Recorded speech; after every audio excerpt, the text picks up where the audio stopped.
ప్రభువు నామానికి స్తోత్రం. ప్రతిరోజు వినడం ద్వారా ఒక సంవత్సరానికి బైబిల్ చదవడానికి ఈ ఛానల్ సహాయపడుతుంది. Please subscribe and support. హృదయపూర్వక ధన్యవాదాలు. నేటి వేద భాగం ఇప్పుడు tune in, Spotify, Amazon music మరియు యూట్యూబ్ మ్యూజిక్ లో కూడా అందుబాటులో ఉంది. Please follow us. నిర్గమకాండము 31వ అధ్యాయము. మరియు యెహోవా మోషేతో ఇట్లనెను, చూడుము, నేను యూదా గోత్రంలో హూరు మనుమడును ఊరు కుమారుడునైన బెసలేలు అను పేరు గల వానిని పిలిచితిని. విచిత్రమైన పనులను కల్పించుటకును, బంగారుతోనూ వెండితోనూ ఇత్తడితోనూ పనిచేయుటకును, పొదుగుటకై రత్నములను సానబెట్టుటకును, కర్రను కోసి చెక్కుటకును, సమస్త విధములైన పనులను చేయుటకును, జ్ఞాన విద్యా వివేకములను, సమస్తమైన పనుల నేర్పును వానికి కలుగునట్లు వానిని దేవుని ఆత్మపూర్ణునిగా చేసియున్నాను. మరియు నేను దాను గోత్రములోని అహీసాముకు కుమారుడైన అహోలీయాబును అతనికి తోడు చేసితిని. నేను నీకు ఆజ్ఞాపించినవన్నీయు చేయునట్లు జ్ఞాన హృదయులందరి హృదయములలో జ్ఞానమును ఉంచియున్నాను. ప్రత్యక్షపు గుడారమును, సాక్ష్యపు మందసమును, దానిమీదనున్న కరుణాపీఠమును, ఆ గుడారపు ఉపకరణములన్నిటినీ, బల్లను, దాని ఉపకరణములను, నిర్మలమైన దీప వృక్షమును, దాని ఉపకరణములన్నిటినీ, ధూపవేదికను, దహన బలిపీఠమును, దాని ఉపకరణములన్నిటినీ, గంగాళమును, దాని పీటను, యాజక సేవ చేయునట్లు సేవా వస్త్రములను, యాజకుడైన అహరోను యొక్క ప్రతిష్ఠిత వస్త్రములను, అతని కుమారుల వస్త్రములను, అభిషేక తైలమును, పరిశుద్ధ స్థలము కొరకు పరిమళ ధూప ద్రవ్యములను నేను నీకాజ్ఞాపించిన ప్రకారముగా వారు సమస్తమును చేయవలెను. మరియు యెహోవా మోషేతో ఇట్లనెను, నీవు ఇశ్రాయేలీయులతో నిజముగా మీరు నేను నియమించిన విశ్రాంతి దినములను ఆచరింపవలెను. మిమ్మును పరిశుద్ధపరచు యెహోవాను నేనే అని తెలుసుకొన్నట్లు అది మీ తరతరములకు నాకును మీకును గురుతగును. కావున మీరు విశ్రాంతి దినమును ఆచరింపవలెను. నిశ్చయముగా అది మీకు పరిశుద్ధము. దానిని అపవిత్రపరచువాడు తన ప్రజలలో నుండి కొట్టివేయబడును. 6 దినములు పనిచేయవచ్చును. 7వ దినము యెహోవాకు ప్రతిష్ఠితమైన విశ్రాంతి దినము. ఆ విశ్రాంతి దినమున పనిచేయు ప్రతివాడును తప్పక మరణశిక్ష నొందును. ఇశ్రాయేలీయులు తమ తరతరములకు విశ్రాంతి దినాచారమును అనుసరించి ఆ దినమును ఆచరింపవలెను. అది నిత్య నిబంధన. నాకును ఇశ్రాయేలీయులకును అది ఎల్లప్పుడూ గురుతయుండును.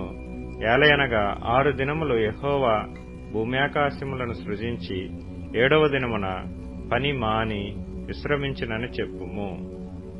మరియు ఆయన సీనాయి కొండ మీద మోషేతో మాట్లాడుట చాలించిన తరువాత ఆయన తన శాసనము గల 2 పలకలను, అనగా దేవుని వ్రేలితో వ్రాయబడిన రాతి పలకలను అతనికిచ్చెను. నిర్గమకాండము 32వ అధ్యాయము. మోషే కొండ దిగకుండా తడవు చేయుట ప్రజలు చూచినప్పుడు ఆ ప్రజలు అహరోను నొద్దకు కూడి వచ్చి, లెమ్ము, మా ముందర నడుచుటకు ఒక దేవతను మా కొరకు చేయుము. ఐగుప్తులో నుండి మమ్మను రప్పించిన ఆ మోషే అనువాడు ఏమాయినో మాకు తెలియదని అతనితో చెప్పిరి. అందుకు అహరోను, మీ భార్యలకు, మీ కుమారులకు, మీ కుమార్తెలకు చెవులనున్న బంగారు పోగులను తీసి నా యొద్దకు తెండని వారితో చెప్పగా, ప్రజలందరూ తమ చెవులనున్న బంగారు పోగులను తీసి అహరోను నొద్దకు తెచ్చిరి. అతడు వారి యొద్ద వాటిని తీసుకొని పోగరతో రూపమును ఏర్పరచి దాన్ని పోతపోసిన దూడగా చేసెను. అప్పుడు వారు, ఓ ఇశ్రాయేలు, ఐగుప్తు దేశములో నుండి నిన్ను రప్పించిన నీ దేవుడు ఇదే అనిరి. అహరోను అది చూచి దాని ఎదుట ఒక బలిపీఠము కట్టించెను. మరియు అహరోను రేపు యెహోవాకు పండుగ జరుగునని చాటింపగా, మరునాడు వారు ఉదయమున లేచి దహన బలులను, సమాధాన బలులను అర్పించిరి. అప్పుడు జనులు తినుటకును త్రాగుటకును కూర్చుండి ఆడుటకు లేచిరి. కాగా యెహోవా మోషేతో ఇట్లనెను, నీవు దిగి వెళ్ళుము. ఐగుప్తు దేశము నుండి నీవు రప్పించిన నీ ప్రజలు చెడిపోయిరి. నేను వారికి నియమించిన త్రోవ నుండి త్వరగా తొలగిపోయి తమ కొరకు పోతపోసిన దూడను చేసుకుని దానికి సాగిలపడి బలి నర్పించి, ఓయి ఇశ్రాయేలు, ఐగుప్తు దేశము నుండి నిన్ను రప్పించిన నీ దేవుడు ఇదే అని చెప్పుకొనిరనెను. మరియు యెహోవా ఇట్లనెను, నేను ఈ ప్రజలను చూచి ఉన్నాను, ఇదిగో వారు లోబడనొల్లని ప్రజలు. కావున నీవు ఊరకుండుము, నా కోపము వారి మీద మండును, నేను వారిని కాల్చివేసి నిన్ను గొప్ప జనముగా చేసేదనని మోషేతో చెప్పగా, మోషే తన దేవుడైన యెహోవాను బ్రతిమాలుకొని, యెహోవా, నీవు మహాశక్తి వలన బాహుబలము వలన ఐగుప్తు దేశములో నుండి రప్పించిన నీ ప్రజల మీద నీ కోపము మండనేలా? ఆయన కొండలలో వారిని చంపునట్లును భూమి మీద నుండి వారిని నశింపచేయునట్లును కీడు కొరకే వారిని తీసుకొని పోయినని ఐగుప్తీయులు ఎలా చెప్పుకొనవలెను? నీ కోపాగ్ని నుండి మళ్లుకొని నీవు నీ ప్రజలకు ఈ కీడు చేయక దాని గూర్చి సంతాపపడుము. నీ సేవకులైన అబ్రాహామును, ఇస్సాకును, ఇశ్రాయేలును జ్ఞాపకం చేసుకొనుము. నీవు వారితో ఆకాశ నక్షత్రముల వలె మీ సంతానము అభివృద్ధి చేసి నేను చెప్పిన ఈ సమస్త భూమిని మీ సంతానమునకిచ్చెదననియు వారు నిరంతరము దానికి హక్కుదారులగుదురనియు వారితో నీ తోడని ప్రమాణము చేసి చెప్పితివనెను. అంతట యెహోవా తన ప్రజలకు చేసేదనని చెప్పిన కీడును గూర్చి సంతాపపడెను. మోషే శాసనములు గల 2 పలకలను చేతపట్టుకుని కొండ దిగి వచ్చెను. ఆ పలకలు ఇరుప్రక్కలను వ్రాయబడినవి. అవి ఈ ప్రక్కను ఆ ప్రక్కను వ్రాయబడి ఉండెను. ఆ పలకలు దేవుడు చేసినవి. ఆ పలకల మీద చెక్కబడిన వ్రాత దేవుని చేవ్రాత. ఆ ప్రజలు పెద్ద కేకలు వేయిచుండగా యెహోషువ ఆ ధ్వని విని, పాళెములో యుద్ధధ్వని అని మోషేతో అనగా, అతడు, అది జయధ్వని కాదు, అపజయధ్వని కాదు, సంగీత ధ్వని నాకు వినపడుచున్నదనెను. అతడు పాళెమునకు సమీపింపగా ఆ దూడను వారు నాట్యమాడుటను చూచెను. అందుకు మోషే కోపము మండెను. అతడు కొండ దిగువను తన చేతుల్లో నుండి ఆ పలకలను పడవేసి వాటిని పగలగొట్టెను. మరియు అతడు వారు చేసిన ఆ దూడను తీసుకొని అగ్నితో కాల్చి పొడి చేసి నీళ్ల మీద చల్లి ఇశ్రాయేలీల చేత దాని త్రాగించెను. అప్పుడు మోషే, నీవు ఈ ప్రజల మీదకి ఈ గొప్ప పాపము రప్పించినట్లు వారు నిన్ను ఏమి చేసిరని అహరోను అడగగా, అహరోను, నా ఏలినవాడా, నీ కోపము మండనీయకము, ఈ ప్రజలు దుర్మార్గులను మాట నీ వెరుగుదువు.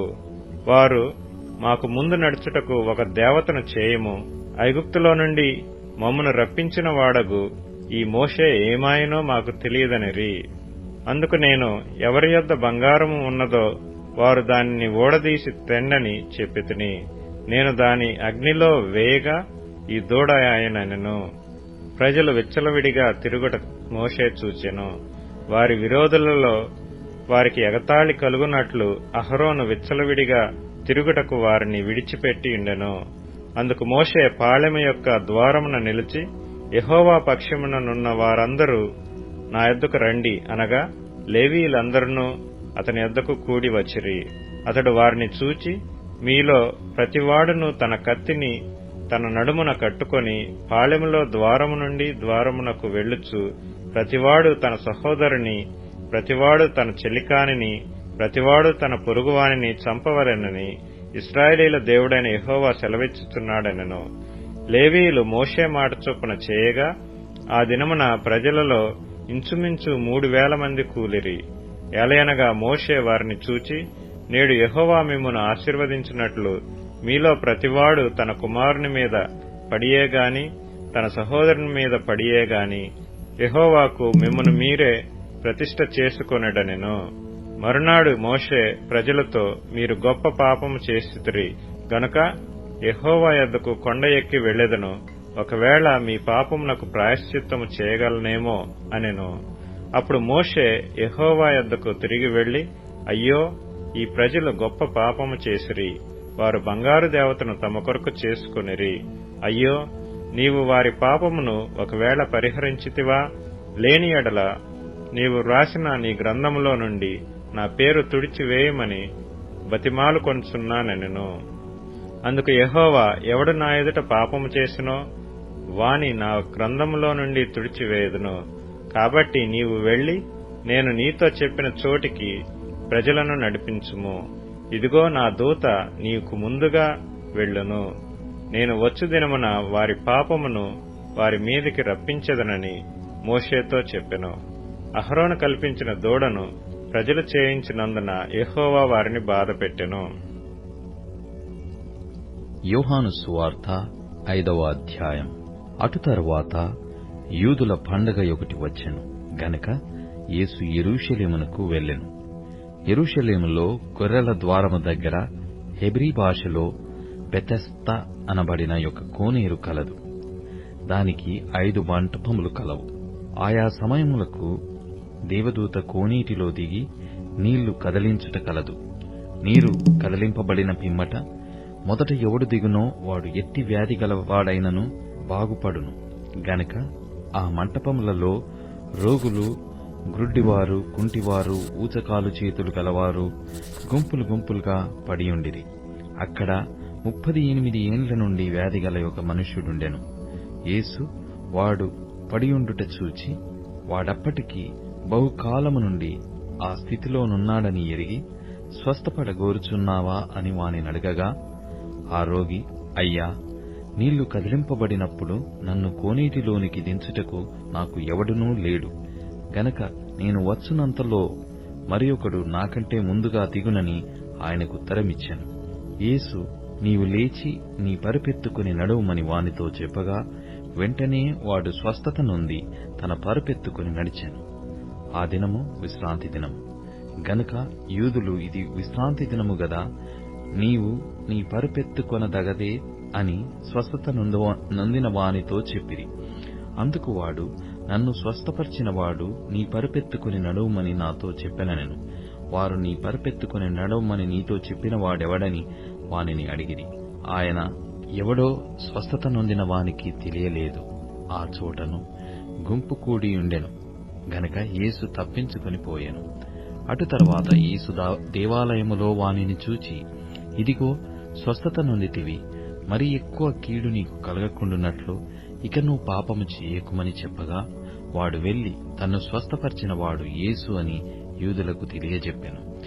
ఆ కార్యములను విశ్రాంతి దినమున చేసినందున యూదులు యేసును హింసించిరి. అయితే యేసు, నా తండ్రి ఇదివరకు పని చేయుచున్నాడు, నేనును చేయుచున్నానని వారికి ఉత్తరమిచ్చెను. ఆయన విశ్రాంతి దినాచారము మీరుట మాత్రమే గాక, దేవుడు తన సొంత తండ్రి అని చెప్పి తన్ను దేవునితో సమానునిగా చేసుకొనెను గనక, ఇందు నిమిత్తమును యూదులు ఆయనను చంపవలెనని మరి ఎక్కువగా ప్రయత్నం చేసిరి. కాబట్టి యేసు వారికి ఇట్లు ప్రత్యుత్తరమిచ్చెను, తండ్రి ఏది చేయుట కుమారుడు చూచునో అదే కాని తనంతట తాను ఏదియూ చేయనేరడు. ఆయన వేటిని చేయునో వాటిని కుమారుడును అలాగే చేయును. తండ్రి కుమారుని ప్రేమించుచు తాను చేయు వాటినెల్లను ఆయనకు అగపరుచుచున్నాడని మీతో నిశ్చయముగా చెప్పుచున్నాను. మరియు మీరు ఆశ్చర్యపడినట్లు వీటికంటే గొప్ప కార్యములను ఆయనకు అగపరచును. తండ్రి మృతులను ఎలాగు లేపి బ్రతికించునో అలాగే కుమారుడును తనకిష్టము వచ్చిన వారిని బ్రతికించును. తండ్రి ఎవనికిని తీర్పు తీర్చుడు కాని తండ్రిని గనపర్చునట్లుగా అందరును కుమారుని గనపరచువలెనని తీర్పు తీర్చుటకు సర్వాధికారము కుమారునికి అప్పగించియున్నాడు. కుమారుని గనపరచనివాడు ఆయనను పంపిన తండ్రిని గనపరచడు. నా మాట విని నన్ను పంపిన వానియందు విశ్వాసముంచువాడు నిత్య జీవము గలవాడు. వాడు తీర్పులోనికి రాక మరణములో నుండి జీవములోనికి దాటియున్నాడని మీతో నిశ్చయముగా చెప్పుచున్నాను. మృతులు దేవుని కుమారుని శబ్దము వినుగడియ వచ్చుచున్నది, ఇప్పుడే వచ్చియున్నది. దానిని వినువారు జీవింతురని మీతో నిశ్చయముగా చెప్పుచున్నాను. తండ్రి ఎలాగు తనంతట తానే జీవము గలవాడైయున్నాడో అలాగే కుమారుడును తనంతట తానే జీవము గలవాడై యుండుటకు కుమారునికి అధికారము అనుగ్రహించెను. మరియు ఆయన మనుష్య కుమారుడు గనక తీర్పు తీర్చుటకు తండ్రి అధికారము అనుగ్రహించెను. దీనికి ఆశ్చర్యపడకుడి. ఒక కాలము వచ్చుచున్నది, ఆ కాలమున సమాధులలోనున్న వారందరూ ఆయన శబ్దము విని, మేలు చేసిన వారు జీవ పునరుత్థానమునకును, కీడు చేసిన వారు తీర్పు పునరుత్థానమునకును బయటికి వచ్చెదరు. నా అంతట నేనే ఏమీయూ చేయలేదు, నేను వినున్నట్లుగా తీర్పు తీర్చుచున్నాను. నన్ను పంపిన వాని చిత్త ప్రకారమే చేయగోరుదును గాని నా ఇష్ట ప్రకారము చేయగోరను గనక నా తీర్పు న్యాయమైనది. నన్ను గూర్చి నేను సాక్ష్యము చెప్పుకొనిన ఎడల నా సాక్ష్యము సత్యము కాదు. నన్ను గూర్చి సాక్ష్యమిచ్చు వేరొకడు కలడు, ఆయన నన్ను గూర్చి ఇచ్చు సాక్ష్యము సత్యమని ఎరుగుదును. మీరు యోహాను నొద్దకు కొందరిని పంపితిరి, అతడు సత్యమునకు సాక్ష్యమిచ్చెను. నేను మనుషుల వలన సాక్ష్యం అంగీకరింపను, కాని మీరు రక్షింపబడవలెనని ఈ మాటలు చెప్పుచున్నాను. అతడు మండుచు ప్రకాశించుచున్న దీపమై ఉండెను. మీరతని వెలుగులో ఉండి కొంతకాలము ఆనందించుటకు ఇష్టపడితిరి. అయితే యోహాను సాక్ష్యము కంటే నాకెక్కువైన సాక్ష్యము కలదు. అదేమనిన నేను నెరవేర్చుటకై తండ్రి ఏ క్రియలను నాకిచ్చి ఉన్నాడో నేను చేయుచున్న ఆ క్రియలే తండ్రి నన్ను పంపియున్నాడని నన్ను గూర్చి సాక్ష్యమిచ్చుచున్నవి. మరియు నన్ను పంపిన తండ్రియే నన్ను గూర్చి సాక్ష్యమిచ్చుచున్నాడు. మీరు ఏ కాలమందైనను ఆయన స్వరము వినలేదు, ఆయన స్వరూపము చూడలేదు. ఆయన ఎవరిని పంపెనో ఆయనను మీరు నమ్మలేదు, గనక మీలో ఆయన వాక్యము నిలిచి ఉండలేదు. లేఖనముల యందు మీకు నిత్య జీవము కలదని తలంచుచు వాటిని పరిశోధించుచున్నారు. అవే నన్ను గూర్చి సాక్ష్యమిచ్చుచున్నవి. అయితే మీకు జీవము కలుగునట్లు మీరు నా యొద్దకు రానొల్లరు. నేను మనుషుల వలన మహిమ పొందు వాడను కాను. నేను మిమ్మును ఎరుగుదును. దేవుని ప్రేమ మీలో లేదు. నేను నా తండ్రి నామమున వచ్చి ఉన్నాను, మీరు నన్ను అంగీకరింపరు. మరి ఒకడు తన నామమున వచ్చిన ఎడల వానిని అంగీకరింతురు. అద్వితీయ దేవుని వలన వచ్చు మెప్పును కోరక యుగని వలన ఒకడు మెప్పు పొందుచున్న మీరు ఎలాగు నమ్మగలరు? నేను తండ్రి యొద్ద మీ మీద నేరము మోపుదునని తలంచుకుడి. మీరాశ్రయించుచున్న మోషే మీ మీద నేరము మోపును. అతడు నన్ను గూర్చి వ్రాసెను గనుక మీరు మోషేను నమ్మినట్టయినా నన్నును నమ్ముదురు. మీరతని లేఖనములను నమ్మని ఎడల నా మాటలు ఎలాగు నమ్ముదురనెను. కీర్తనల గ్రంథం 41వ కీర్తన. బీదలను కటాక్షించువాడు ధన్యుడు. ఆపత్కాలమందు యెహోవా వానిని తప్పించును. యెహోవా వానిని కాపాడి బ్రతికించును. భూమి మీద వాడు ధన్యుడగును. వాని శత్రువుల ఇచ్చకు నీవు వానిని అప్పగింపవు. రోగశయ్య మీద యెహోవా వానిని ఆదరించును. రోగము కలగగా నీవే వానిని స్వస్థపరచుదువు. యెహోవా, నీ దృష్టి ఎదుట నేను పాపం చేసి ఉన్నాను, నన్ను కరుణింపుము, నా ప్రాణమును స్వస్థపరచును అని మనవి చేసి ఉన్నాను. అయితే నా శత్రువులు నా విషయమై చెడ్డ మాటలాడుచున్నారు. వాడు ఎప్పుడు చచ్చును, వాని పేరు ఎప్పుడు మాసిపోవును అని చెప్పుకొనుచున్నారు. ఒకడు నన్ను చూడవచ్చిన ఎడల వాడు అబద్ధమాడును. వాని హృదయము పాపమును పోగు చేసి కొనుచున్నది. వాడు బయలువెళ్లి వీధిలో దాని పలుకుచున్నాడు. నన్ను ద్వేషించు వారందరూ కూడి నా మీద గుసగుసలాడుచున్నారు. నశింపజేయవలెనని వారు నాకు కీడు చేయ నాలో చించుచున్నారు. కుదిరని రోగము వానికి సంభవించియున్నది. వాడు ఈ పడక విడిచి తిరిగి లేవడని చెప్పుకొనుచున్నారు. నేను నమ్ముకొనిన నా హితుడు, నా ఇంట భోజనము చేసినవాడు నన్ను తన్నుటకై తన మడిమెనెత్తెను. యెహోవా, నన్ను కరుణించి లేవనెత్తుము, అప్పుడు నేను వారికి ప్రతీకారము చేసెదను.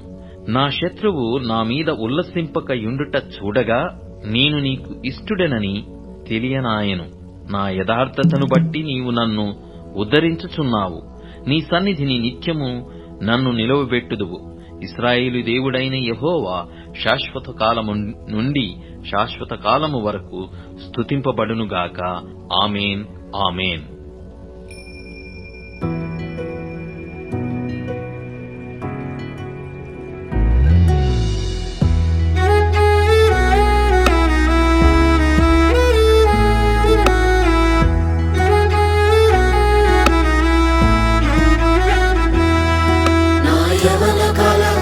అధిపతుడా నా తండ్రి, నా యవన కాల అధిపతుడా నా తండ్రి, నేను మితిమీరితిన్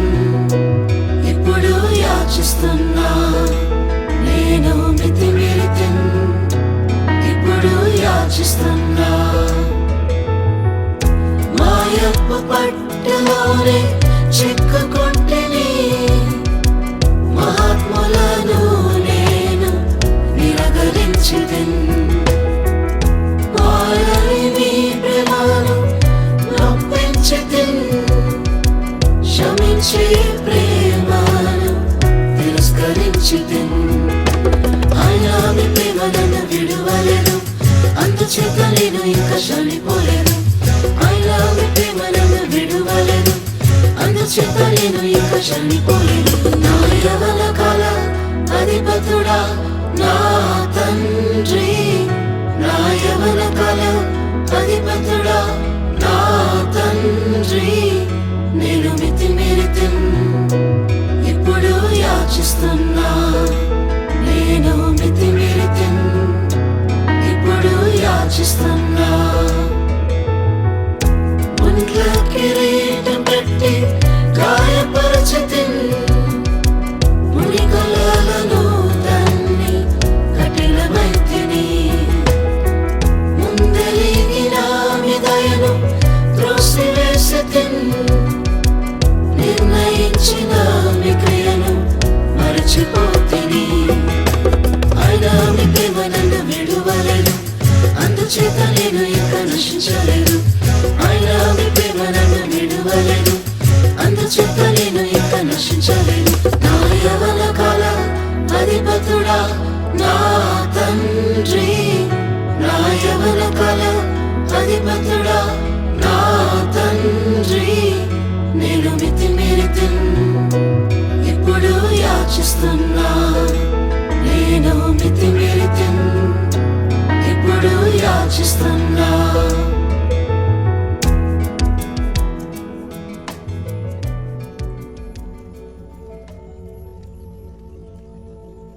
ఇప్పుడు tune in, Spotify, Amazon music మరియు యూట్యూబ్ మ్యూజిక్ లో కూడా అందుబాటులో ఉంది. Please follow us.